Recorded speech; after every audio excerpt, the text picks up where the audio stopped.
What's going on, everybody? It's your boy Zoe, No Days Off DFS, here to bring you that NBA slate breakdown for the big 12-game slate we got today. Now, of course, we can't start off a slate without getting a review of what happened yesterday, talking about what went right, what went wrong. But before we even do that, if you guys are new here, make sure you guys hit that subscribe button so you don't miss any of the content we're putting out over here on the channel. Make sure you guys give it a thumbs up if this video is helping you guys in any way, shape, or form. Now, yesterday's results, of course, were not the results that we want, but as I've stated before, it is the start of the season. I don't expect to take anything down right out there at the beginning, but it would be nice to have those kind of wins. Everything that you see right here in play came off of my player pool sheet and notes and stuff. I gave this out to the members. If you guys are looking for stuff like this, prop plays, things like that, check the link down in the description below for the Patreon. As you can see, I had Torian Prince as core, Josh Okogie, Chris Paul, and Anthony Davis, who legit went ghost, disappeared in the whole second half. After he made a spill out of bounds, this man completely did nothing. When I say he probably had 2 stats in the second half, he is my tilt of the day. No, I did not play the Joker, who went off for 70 fantasy points, had a triple-double, so on and so forth. I figured I could get a bit more balance with my line in regards to going with Anthony Davis, playing some Kevin Durant, D'Angelo Russell, Jamal Murray, all of those things. I figured, you know what? I'll go a little bit different on a 2-game slate. It was a 2-game slate. Of course, slates like tonight, futuristic, stuff like that, I will eat the chalk. Joker was chalk. I wanted to be different, fade the chalk, try out something else. Cool. I accept that for the fact that it didn't go my way. And that's one of those things that you got to be prepared to do, especially when it comes down to DFS. Be able to accept if you make a pivot and it doesn't work out. Now, one of the things that I could have done, and I debated it, I looked at it, but it would have took me off of Chris Paul, and I really did want to play Chris Paul. I could have came down here and made the switch. I was going to keep Josh Okogie because I did like him starting. Figure the production and for 4K is going to be there. And he played a hell of a lot of minutes in that game. But I could have came off of Chris Paul, Kevin Durant, and Kevon Looney, and I could have went to Nurk, who figured, and he was, lower owned. I could have played Devin Booker, who was lower owned of the two between Kevin Durant and him. And then I could have played, I want to say it was either Kuminga or Moody, one of those guys, or Eric Gordon inside of that forward position right there. That was the change that I could have made, but I didn't. Instead, I stayed pat, just said, you know what, I'll just write it out. Probably not going to make it to the cash line anyway.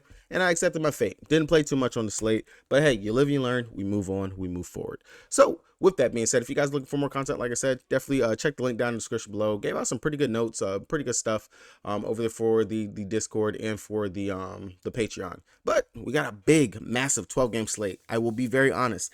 I do not like 12-game slates. I don't like the big slates. I like more of the 5 to give me like 8 to 10 games. I think that those are more the sweet spots whenever it comes down to the NBA, because you can find ways to get different, but you don't have to get too different. You can eat some of the chalk, things like that. But either way, a lot of games on the slate, a lot of stuff for us to go over, a lot of stuff for us to look at. And one of the things for sure, we get to look back at the injury report. If you guys are looking for stuff like this, RotoWire is one of those sites that I like to use. This is free, totally free. You can go down to RotoWire, look at the starting lineups. They normally have these confirmed once NBA teams actually release the lines. You can also follow Underdog NBA. They are somewhat creditable when it comes down to reporting correct injury news and starting lineups for teams. Now, already we got 12 teams. I'm going to try to not make this a very long video. Just going to go over game by game, looking at each team, shouting out the value that I see in the players, if a player is priced up too much, and just how I kind of think the game is going to go in regards to it. Kind of getting this video up a little bit later in the day, but I had some obligations this morning, so all right. Getting it started with Washington taking on the Pacers. Looking at it, they just got a couple of bench guys out for them. Everyone else is good to go. Tyus Jones, Jordan Poole, Denny Avdia, Kyle Kuzma, Daniel Gafford are the protected lineups for Washington. And for the for Indy, Tyrese, Bernard Madron, Bruce Brown, Obi, and Miles Turner. I'll tell you right now, even just before I even get to it, looking through it, there is some value in this game right here. Already straight up starting out with Tyus Jones, 4,900. If you guys don't recall, whenever Tyus Jones started for the Memphis Grizzlies last year and Ja was out, he was pretty much a plug and play, especially when he was below 5K. The guy, he goes up there, he produces. Of course, the game logs right now should be updated with last year's stats and things like that for him, but in those limited amount of minutes that he was getting out there, but whenever he actually played like 30 plus minutes and stuff like that, he was a really great fantasy point per minute producing player that we went to time and time again, as you can see right here by these stats. Going up against the Pacers, a team who he could probably rack up some steals against, will be the main facilitator out there with, of course, Poole and Kuzma doing all the scoring. He can score himself in his own right and can rebound as well. But the floor, is pretty safe for Tyus Jones at 4.9. I do really love this price for him. Definitely will probably be a staple in cash games. You can definitely run to and play right there. And then just the ceiling, it could definitely get there for you. Probably can get you like a good 30, 35 if possible. Now, between the two main guys, Poole and Kuzma, this is going to be where most of the production comes from this team. I will go with Kuzma over Poole just simply because Kuzma, he can definitely rack you up some peripheral stats, also get some rebounds, things like that. Poole is more scoring reliant. This is a really good matchup for both of them, but for the savings and for the salary and the production, the upside, I will go with Kuzma over Poole. Denny, really indifferent. Don't care too much about Denny. Gafford, I mean, that's a cheap center pivot. If he can stay out of foul trouble, not a bad play right there that you could definitely go to. The bench players, I like to tend to see how the rotations and stuff shake out for them. Corey Kispert and all these other guys, not really tickling a whistle right there to look to those guys. Over here on the Pacers side, Tyree Halliburton is probably in one of the best game environments and best game right here on the slate. Should be fast paced, back and forth. We know the kick and run and gun. The assist upside, he will be in the top 5 this year in assists for the league. Guarantee you that. Go ahead and mark it down. If you guys haven't taken any season props, and if they have Tyrese at like 8, 9 assists a game, I can say that he will average probably 10 to 11 assists a game confidently. But Tyrese Halliburton, really great spot. Don't mind paying up for him on today's slate. Definitely 9-1, not too bad. But there is some value on this team, and that is straight up coming down here to who is 3K. And if people don't catch on to this, probably will be chalk. Obi Toppin at 3K min price. There is no reason why I do not see how he doesn't produce value. If you watch the Pacers in the preseason, he's knocking down threes. He is slashing. He is dunking it, playing some very good defense. And if you're going to tell me that this guy's going to go out here and play close to damn near 30 minutes at 3K, sign me the fuck up. Like, there's no way that you do not play this at 3K. But that's straight up value chalk right there. 3K, love the price for him. Definitely don't mind coming over here, maybe getting a Miles Turner. Bennett Mathurin, don't hate it, don't mind it. Mid-tier price. Some other plays around that spot, but definitely another play right there. But the best play over there for Indy is definitely 110% Obi Toppin. That is ridiculous, especially starting. Going over to Atlanta, taking on Charlotte. Two teams that really don't play any defense.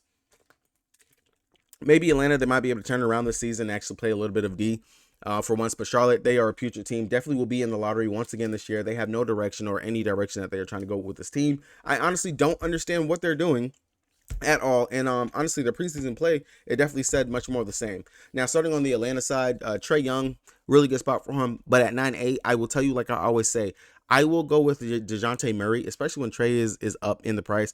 I will go with Murray for the 1,800 savings that I can get, because Trae has the higher ceiling. DeJounte Murray has, to me, somewhat a safer floor, simply put. Because if Trae is off on his scoring, he's not really gonna necessarily get you there. Yes, he can assist, but when you got 2 point guards out there that kind of technically do the same thing, but DeJounte, he's going to be running that second unit. He's going to get that usage. I like this spot for him just as much as I do like Trae Young, so I will always go with the savings myself. I do like DeJounte Murray. Clint Capella, we attacked the Hornets with opposing centers and bigs all last season. I'm going to do the same thing again here. Clint Capella, 6'8", 6K, really good price tag. Nice spot for him as well right there. He is going to be splitting time with Okongwu. Both of those guys, they were splitting pretty much in the preseason. I expect much the same, maybe about 20, 24, 25-ish minutes for each might be a thing that they might run out here. So, but still don't mind that. And then at the power forward position for them, let's see, who does Line Star actually have starting in this game? We got Sadiq Bey. So not too sure if it's actually going to be Sadiq Bey, but I know it's probably going to be bouncing between Sadiq Bey, DeJounte Hunter, and Johnson, because nope, not DeJounte Hunter. It'll be bouncing probably between Sadiq Bey and Johnson, either or of these guys. If Johnson was to start at 3.5, that's another value play that you can look at for the day slate. Sadiq Bey, don't mind it, don't hate it, but I would rather just play up for the stud guards in this matchup, or coming out here to one of these two centers in the spot. Going over to the Charlotte side, same thing like it was with the Hawks. You have Terry Rozier, and then you have LaMelo Ball. I will go with Terry Rozier over LaMelo. I know LaMelo, he is the more talented player, but Terry, what he brings on the defensive side, he can also play make, he can also score, get hot, and if LaMelo, he's getting too much attention, things like that, Terry will go ahead and take over, which it did pay dividends for us in the preseason when we did that one time. So Terry Rozier, don't mind him here in the spot. Lonzo, definitely should be a back and forth spot again for both of them, but Terry, he gets the nod over there for me. And then PJ Washington, Gordon Hayward, really indifferent on both of these guys. PJ Washington probably the one I go to out of the two right here in this matchup, but Gordon Hayward, I never have liked Gordon Hayward. Even when he played on the Jazz, he was just so freaking hit or miss. I cannot stand that man. I cannot. So definitely just don't take my bias on that one. But PJ Washington, Terry Rozier, probably the main two guys I look to. And then you can come down into a Mark Williams sitting at 5'3". That's a really good price tag. I know Clint Capella, he's a decent defender, but he's not the end all be all defenders out there. He is going to split time with our guy Richards. So another two cheap centers that you can actually go down to. I don't know exactly what the bench rotation is going to be here for this team, so it's kind of interesting. I would expect maybe the starters to play some pretty heavy minutes, considering that they have a lot of players out, legal issues, and different things that they got going on with this team. Going over here to the Houston Rockets taking on the Orlando Magic. Starting lineup for this team, for these two teams, looks like it's going to be Freddie, Jalen Green, Dylan Brooks, Jabari Smith, and Shangoat. Tari Eason, he's expected to be out. Victor Oladipo, he is somehow still signed, and he's going to be out. Over here for the Atlanta Magic, Fultz, Jalen Suggs, Franz, Paolo, and Wendell Carter. Looks like Gary Harris is a game time decision, and the other Harris looks like he may or may not be playing today. So looking at it from the Houston side, starting here, Freddie V, Shangoot, Jalen Green. Jalen Green at 6'2". That's actually a really nice price tag right there for him. If he can go out there and get hot scoring wise, definitely could see him putting up a really decent game at that mid-tier price. That is really, really nice for him at that 6'2" price tag. Now, as far as how everything else is going to shake out for this team, second best fiddle to me is going to be Shangoon sitting at 6'7". Wendell Carter Jr., I'm not scared of that defense right there. Neither him nor Paolo. And we do know that Shangoon has that triple-double upside in regards to the fact that this is a center that can actually pass very well and is a very good rebounder. Can play some pretty decent defense as long as he does not get himself into foul trouble. Fred VanVleet, a little bit priced up to way too much to me at 8'2". I want to see how he's going to actually mesh with these guys and how it's going to play out. So definitely not going to play that much for Fred VanVleet. Not when we got other point guards and stuff on the slate that we can definitely go to that has much more uses than this guy right here. Outside of that, definitely Jabari Smith Jr. He looked very aggressive in the preseason. I love what I seen from him all preseason, and we already know he thought he was the number 2 pick in the draft. He is going up against his boy Paolo, who went way over him as the number 1 pick. So definitely don't mind going to a Jabari Smith Jr. with the vendetta on his back. Definitely coming into the season to make some noise, and I love what I've seen from him. And of course, with no Tari Eason to come in and soak up some of those power forward minutes, definitely think that we might be able to see a little bit of a stretch run, maybe some 35-ish minutes for Jabari would be really nice. And at that price tag 5'6", that's really good right there for him. And we could possibly see him play some small ball center as well. Outside of that, not really going to look too much to any of these guys on the bench. I really don't think there's any need to go to anybody bench-wise unless you're expecting someone to get in foul trouble on today's slate. The slate is just so big. There's so many starters that are mispriced and things like that there really shouldn't be a reason that we have to go to the bench. I've already called out 2 players that are drastically mispriced on the slate, and you can honestly probably fit. It's definitely going to be you can go stars and scrub. You take that Obi Toppin and Tyus Jones already right there. You're already ahead of the game in regards to who you can go ahead and plug in. You might be able to get 3 studs in on today's slate, depending on who you feel stud-wise is in the right spot on today's slate. In all honesty, 2 value plays already up here on the board. Just run with it. All right. For the Atlanta Magic, Paolo, Wendell, France, Markelle Fultz sitting at 5'7". That's a really nice price tag. Cole Anthony, Jalen Suggs, all these guys, we already know that these are probably going to be the main 6 guys right here that are going to be 1, 2, 3, 4, 5, 6. Okay, yeah, 6 guys. I want to make sure I count it right. Are going to be the main guys that are going to get a lot of that run, that burn out there for them. Paolo, he's going to be quote unquote the leader, but to me, France is way better than Paolo. Go ahead. I will get the pitchforks out. Excuse me for it. Don't care. But France, the offensive game that he brings, Paolo, this is a really good matchup for him going up against Houston Rockets. Don't mind it, but I will take France all day, every day. Who's going to defend France? You're going to tell me Dylan Brooks is going to go out there and try to defend him? Yeah, he can try, but more than likely will either get himself into foul trouble. France has the size matchup going out there up against him. Jabari Smith should be busy dealing with Paolo. Wendell Carter Jr., he's going to be busy dealing with Shangoon. So you're Dylan Brooks on France.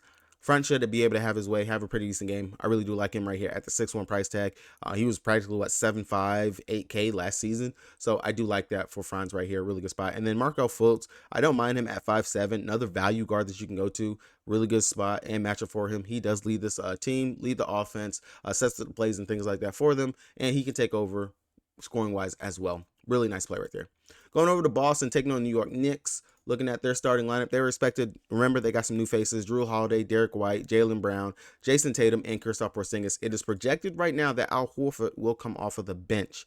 He is also listed as questionable. Either way, I really don't have any interest in Al Horford at that 5'3" price tag, or just period. Now, as long as they have Kristaps Porzingis, as long as he's not nicked up, banged up, or anything like that, I don't see any really need to worry about Al Horford and what he's doing out here on this team.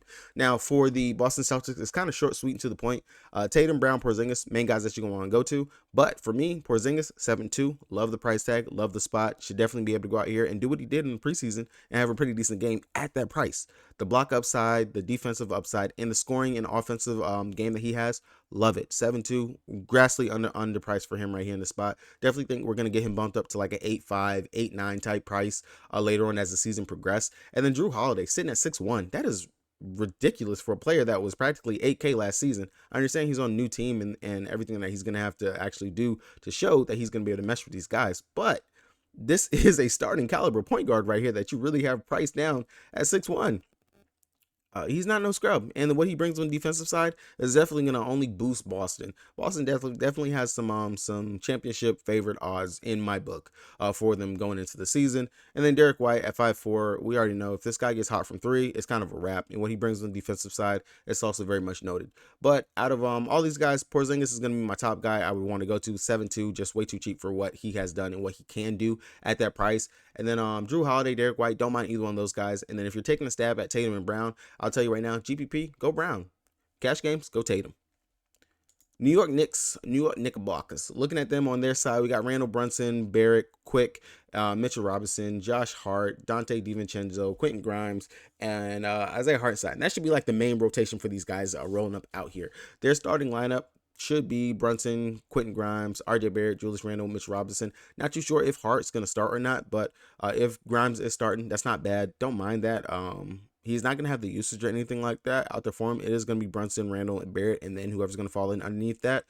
For me, Jalen Brunson sitting at 7-6, nice price. Don't mind it. We know that he can definitely lead the offense. He does typically do that when he's out there. I don't like Randall or RJ Barrett in this position spot. This is one of those games where I don't feel like you have to force anything. If I am going to take anything from this game, it will be Kristaps Porzingis. Just the price and just that position. It's a nice spot for him. And of course, the fact that he has the dual eligibility for power forward and center, I do like that for him as well. But Randall, Brunson, Barrett, of course, it's going to be Brunson for me first. RJ Barrett for GPPs because he can pop off, and then Julius Randle if you guys want to go anything from that game. Minnesota taking on the Toronto Raptors. We got starting lineup expected for them. Where are you guys at? It's going to be Mike Conley, Anthony Edwards, Nickeil Alexander-Walker, Karl-Anthony Towns, and Rudy Gobert. Jalen McDaniels, he's going to be out. He's going to miss for some time. Mike Conley, I don't know why they have he's illness, isn't on injury. Okay, so he's good. That should be an old report that they were going off of right here. So Mike Conley should be fine. I actually like one of Mike Conley's props. They had him listed at 4.5, 5 assists for today. Actually, one of my favorite props right there for him because he should definitely be able to dish the rock and get those assists like he normally does. But looking over here at the Minnesota Timberwolves, Anthony Edwards, Karl-Anthony Towns, these are going to be the main two primary leaders for this team. Looking at them straight out the gate, of course, looking at the price savings, we get 1K savings for Karl-Anthony Towns. This is not the Toronto Raptors of old. The matchup should be decent in there for him if Big Cat comes out and does what he does. He is definitely going to be taking a lot more threes with Rudy Gobert patrolling the paint down there for them. Rudy, sitting at 7-1, he's there. You can definitely take a stab at him. He's going to go out there and do what he does. Maybe get a double-double, offensive putbacks, rebounds, things like that. Has some block upside. Not a bad matchup for him going up against a Siakam or a Jakob.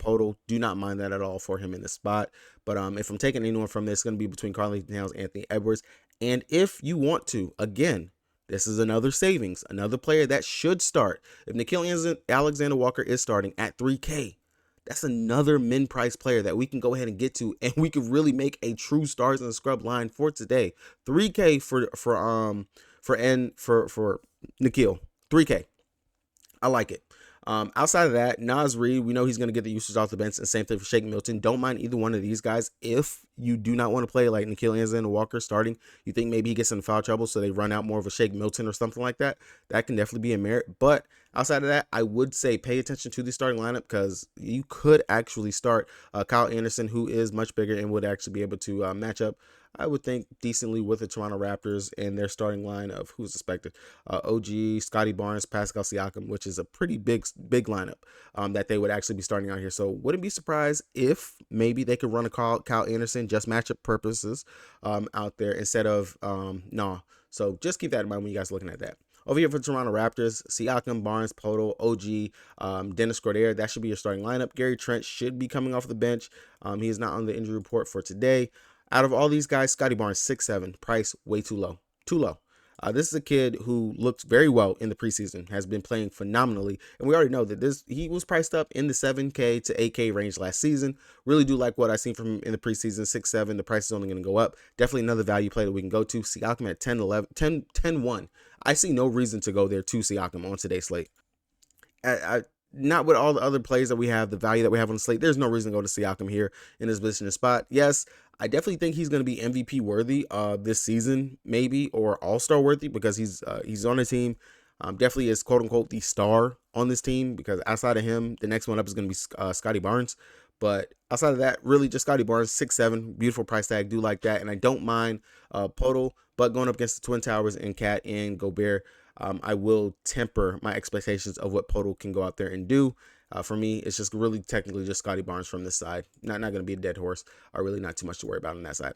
Cleveland Brown taking on the Brooklyn Nets. Looks like Darius Garland is questionable. Might not play today. Looking at what we have projected for the starting lineup, we have Garland, Donovan Mitchell, Max Strus, Georges Niang, and Evan Mobley as the starters out here. Hamstring, he is questionable. So if Garland was to miss, that would probably mean that Karis LeVert will be slid into the starting lineup. Another value play that you can go to and look at for today, 4,900. I see no reason not to go ahead and look at that. Or Max Strus sitting at 4.5. I actually do like that. We know Max, if he gets hot and is stroking, he could definitely knock down some threes and hit those shots. Now, out of everybody, the price is just wrong. 6'3" for Evan Mobley, possibly down there playing the center position. It has looked very good in the preseason as well. They are wanting to play through Evan Mobley more. They're wanting to take more threes. They're wanting to cut and slash and push the pace, which all those things can be accomplished with Jarrett Allen, not playing currently right now with, I want to say it's messed up ankle, foot, something like that. But Evan Mobley out there controlling the offense and also helping to push the pace. I do like that for them here in this spot. Donovan Mitchell at 9.4. Not bad, but I don't see myself getting there for Donovan Mitchell on today's slate. I just feel like there's some other spots that we can go to. Not a bad play at all. Going up against the Brooklyn Nets, you will have to deal with the defense of Mikal Bridges, Cam Johnson, and Ben Simmons. So, so-so matchup for him here in this spot. But if Darius Garland wants to be out, you definitely would have to definitely consider some Donovan Mitchell, but that would definitely just boost me more for Evan Mobley, who a player I already like as it is on the slate. Going over to the Brooklyn Nets side, Mikal Bridges, Spencer Dinwiddie, Nicholas Claxton, Ben Simmons, and Dorian Finney-Smith. That should be your starting lineup out there for them. Out of all these players, you already know who I'm going to. Ben Simmons, 5'9", love it. I'm not even going to think twice. The triple-double upside, the usage, you're going to hear me say that a lot, especially when it comes to Ben Simmons this season. I like it. I love it. There's really not too many players like him, definitely LeBron-esque out there. He's looked much better in the preseason. He definitely was playing like himself, like he's back and everything. So I do like that for Ben Simmons at that 5.9 price tag. Definitely a spot that I feel like we can go to. Outside of that, if you want to take a stab at Spencer Dinwiddie, Mikal Bridges, I really don't like their prices here in this position spot, or Nick Claxton. Not nothing that I feel like you have to force. And then Dorian Finney-Smith, he just has too low of a usage on a slate anyway. All right, going over to the next group of games, we got the Detroit Pistons taking on the Miami Heat. Looking at the starting lineups, we have Cade Cunningham, Jaden Ivey, Asir Thompson, Isaiah Stewart, Jalen Duren as projected. Bogdanovich, Livers, and Morris are expected to be out. For the Miami Heat, Tyler Hero, Caleb Martin, Jimmy Butler, Kevin Love, Bam Adebayo, projected starters. Highsmith and Josh Richardson are expected to be out. Bump Josh Richardson and his bullcrap. Looking over here at the Detroit Pistons, I would love to play Cade, but the price at 9K is just too much and outrageous for me to even go up there to play Cade. Out of all these players right here, Jalen Duren at the 4.8 price tag is the most interesting one that I would actually consider. The matchup, yes, will be a bit tough for him going up against Bam Adebayo, but I do not mind that. And then if you want to take a stab at the plays off the bench at Marvin Bagley or James Wiseman, either one of these two guys, definitely worth a look to consider. We do know that they are going to be backing up Duren out there, and if Duren does get himself into foul trouble, we possibly could see some more minutes for either one of those guys. Outside of that, the starters, I really don't want to butcher the Thompson twins name. Asir Thompson at 5'7". I don't hate him here in this position of spot. At 5'7", definitely would be interesting to take a stab at him. He looked really well in the preseason, but not gonna put too much weight on the Pistons. They're just it's such a Over here for the Miami Heat, Tyler Hero 6'3", just out mispriced completely, just completely mispriced. Don't even need to really think twice right there in regards to it, especially if they're going to be starting Tyler Hero at the point guard and no Kyle Lowry at point. I really do like that. The assist upside, the scoring upside, everything that he has going for him, love that for him. And the price is just it's wrong. It is literally wrong. Jimmy Butler did not play all preseason. He's expected to go ahead and play and start. There's no telling what Jimmy we're gonna actually get out there to go and play. He might not even worry about the Detroit Pistons, but you could take a stab at Jimmy. Wouldn't. I would rather just play Tyler Hero or Bam Adebayo. Either one of those two players would be the main two guys I go to and look at right there. For the Pelicans, taking on the Memphis Grizzlies, Zion, B.I., C.J. McCollum, Jonas Valanciunas, and should be Herb Jones out there for these guys. Let's see. Yep, that should be the starting lineup. Looking at them, I'm on the Zion hype train. I love what I've seen from him in that last preseason game. Looked very aggressive, looked really good. And honestly, there's no one that should be able to stop this dude, especially once he get ahead of steam and he gets going. Now, 9'7" might be a little bit too much for some people, but I don't mind him as one of my studs to pay up for on today's slate. Really, really, just high on him, period. No Steven Adams on the other side. Really don't know who they're going to actually be able to have to match up for him, because we already know that Triple J can get himself into foul trouble. And what better way to get yourself into foul trouble than dealing with Zion Williams and Jonas Valanciunas in your first game of the season? He fouled out in like 19 minutes in the last preseason game for them. So yeah, Zion, really great spot. Love him here at 9'7". I definitely know that he's going to be one of those 10 to 10-5 players later on in the season, especially if he can just keep the production and stay healthy. That's going to be the biggest thing for Zion this season, staying healthy. B.I., C.J. McCollum, Jonas Valanciunas, Herb Jones. Don't mind any of these guys. B.I. will probably be the next one. We know the usage and everything is there for him. And then Joe Val, if you want to take a chance on him, he is a pretty good fantasy point per minute producer. Don't hate that on that side. For the Memphis Grizzlies, Desmond Bane, Jaren Jackson Jr., your main two guys that you're going to want to go to. They had all the usage in the preseason. That should continue as Ja is out. He's going to be missing some time. And, of course, no Steven Adams to help facilitate and do what he does out there. He's out for the season. Both of them really great players, really good spots. Don't mind either or of these guys. But I did say Jaren Jackson Jr., he definitely could get himself into some foul trouble. We already know he does like to be ticky-tacky, and he is trying to step it up on the defensive side and rebound as well. But definitely still the price tag 6'6" for a player that's going to have the usage of what he has. I don't mind or hate that. Now, Marcus Smart at 5'8". I do have some interest here for Smart, considering that we already know that this guy, he's a very good defender. He can definitely facilitate the ball. He can score a little bit, and he can definitely get some rebounds. So don't mind if you want to take a stab at a Marcus Smart. Definitely something that you can consider. And then outside of that, if you want to mess with Tillman or Conchar, or I don't know, maybe big body Kenny Lofton, something like that. We know that the center rotation is going to be a little interesting, considering that Steve-O is going to be out for the season. All right, going over to the team that is going to literally just kick everybody's asses in the Western Conference, my OKC Thunder.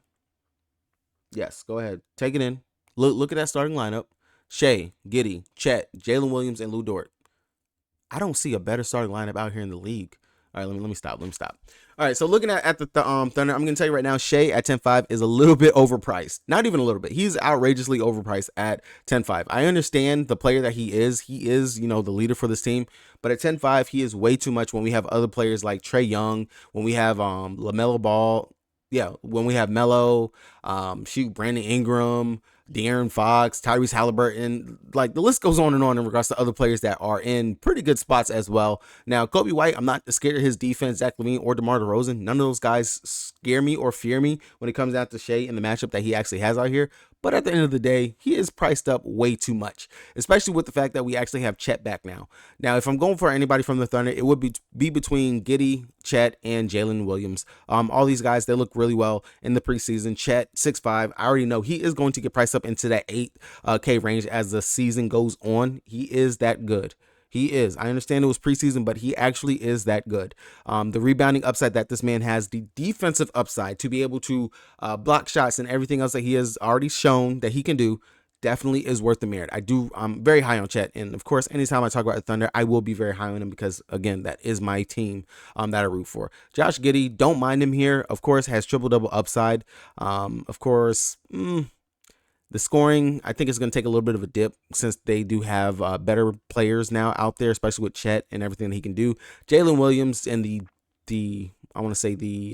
improvement that he made over the summer really But yeah, don't mind Jalen Williams, definitely at 6K. That's another pretty good one that you can go down to. Then if you want to take a stab, again, of course, off the bench, the rotation is going to be deep for the Thunder. But one thing that I do know is, and I said this in preseason, he almost did it. He was decent, but he didn't pop off. Ousmane Dieng is going to be the first one off the bench, as always, for the Thunder at 3K. If you want to take a stab at there, you don't really need to. Now we have Obi Toppin at 3K.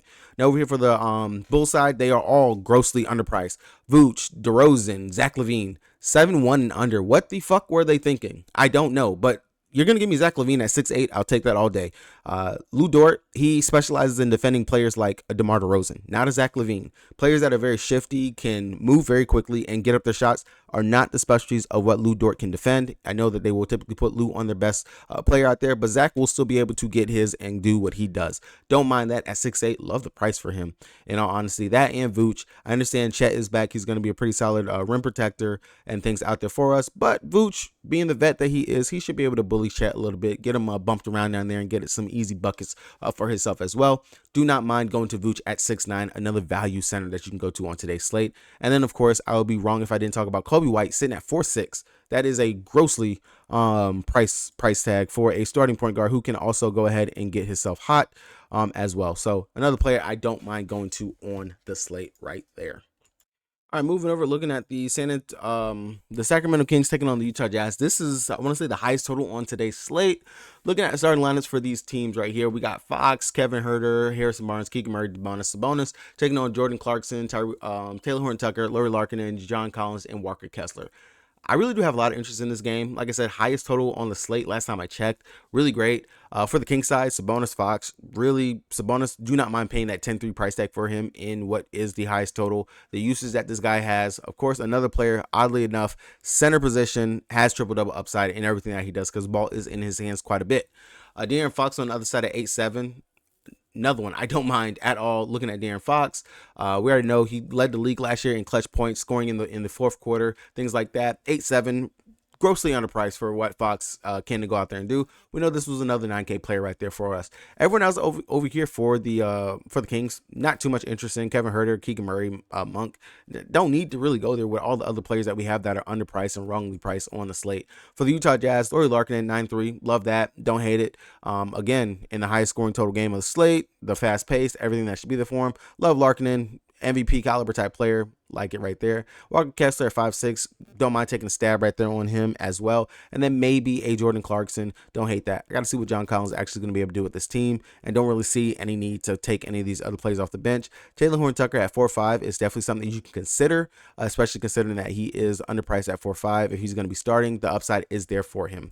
Over here for Dallas, we have to know whether or not if Luka's going to be in. If Luka's out, I think Kyrie probably is going to be a staple on today's slate if Luka is going to be out. Unfortunately, this game is at 9:30. Hopefully we get some more news and clarity. His calf has no soreness and will practice on Tuesday prior to evaluating his calf before Wednesday. I would expect Luka to play. Now, Luka is priced at 11K. If you want to go the start and scrub route in regards to the fact that we can pay down for so many mispriced players and play a Luka, I don't hate that. Don't mind it. Definitely should be a decent game.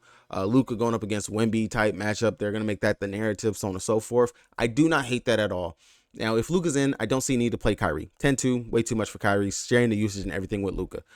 Even with Luka, I just don't see it. At 11K, there's other players that have the similar ceiling that are much cheaper. And if not, I can get two players that can give me close to the ceiling of what Luka is going to give me and make me have to fugazi my line just to fit him in.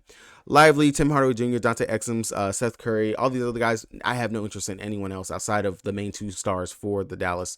For the San Antonio Spurs, you already know, Wemby, 8'5", he is going to be priced at 10K sooner or later. Long as we do not get Coach Popovich messing around playing games with his minutes, I will hope that he plays about 30 minutes. They have no one on Dallas that will be able to defend this guy. Legit nobody. I don't see anybody on that roster. And you tell me, from the center and the power forward position, who is going to defend him? Nobody. He is playing the 4 for the Spurs, by the way, as well. So Wemby, love that for him right here. And then Sohan, the Spurs are supposed to be rolling out a pretty big lineup as well. So Sohan, he should be the starting point guard. 4'7", another value player that we can go to on the slate.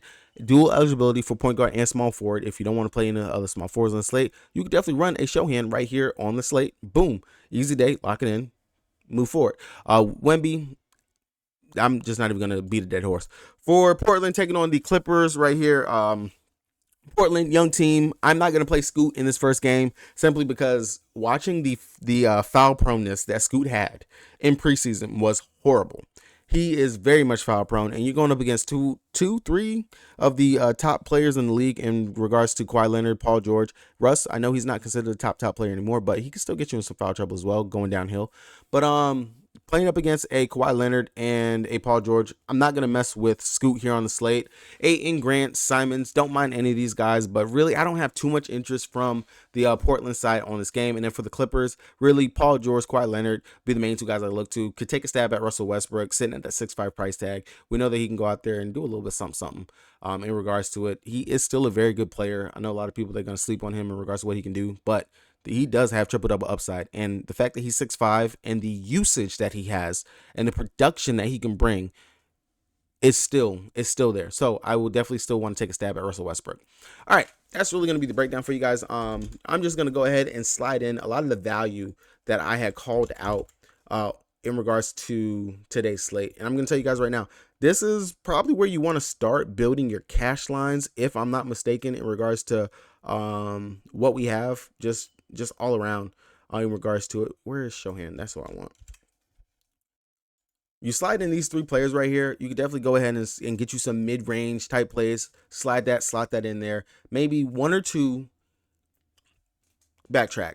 Go ahead, find your two studs that you are primarily going to focus in on.